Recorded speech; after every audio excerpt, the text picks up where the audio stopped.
हमारे व्यस्त जीवन में ईश्वर की आवाज़। हमारे व्यस्त जीवन में ईश्वर की आवाज़ की इसलिए ज़रूरत है क्योंकि ईश्वर की आवाज़ हमें चेतनशील बनाती है। ईश्वर की आवाज़ में प्रज्ञा है, सत्य है, जो हमें जगाती है और चेतना से भरती है। हम प्रभु के वचन को इसलिए सुने, जाने और प्रार्थना करें क्योंकि वह हमें जगाती है।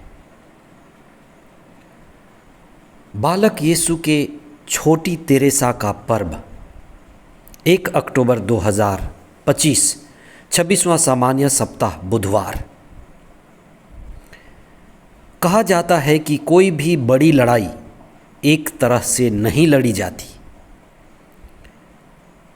बड़ी लड़ाई में अनेकों तरह के लोग एक होकर लड़ते हैं। जैसे सैनिक तलवार लेकर मैदान में लड़ते हैं, उसी तरह से दूसरे वे हैं जो कविता के द्वारा, कविता सुनाकर कवि लड़ाई लड़ते हैं। अच्छे लेखक लेखन लिखकर लड़ाई लड़ते हैं।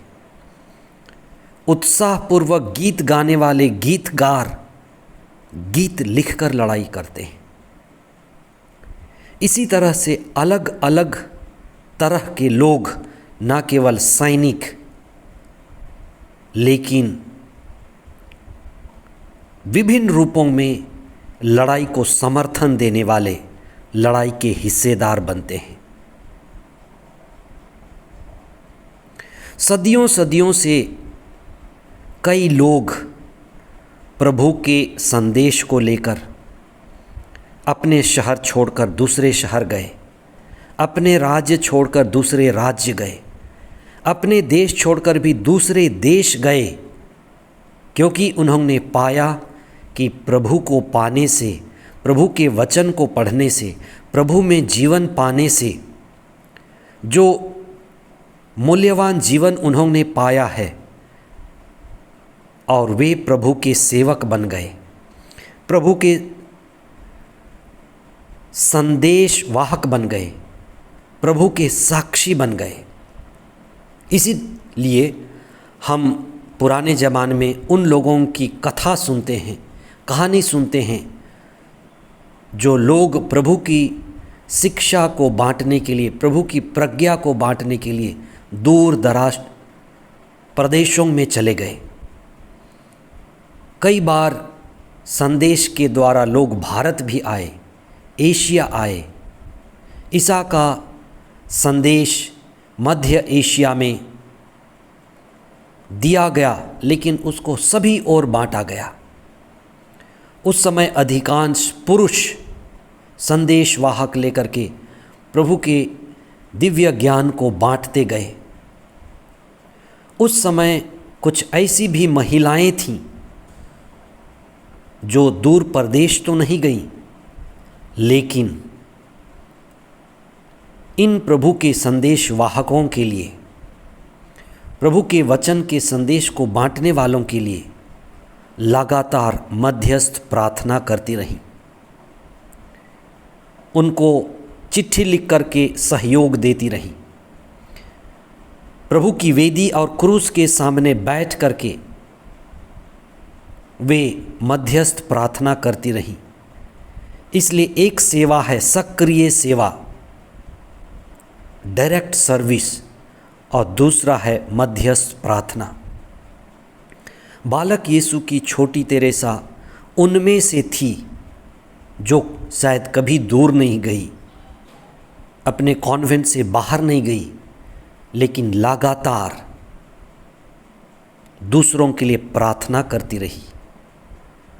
बहुत छोटे उम्र में, 15 साल की उम्र में, विशेष व्यवस्था के बाद वो धर्म संघी बनी और 24 साल की उम्र में गुजर गई।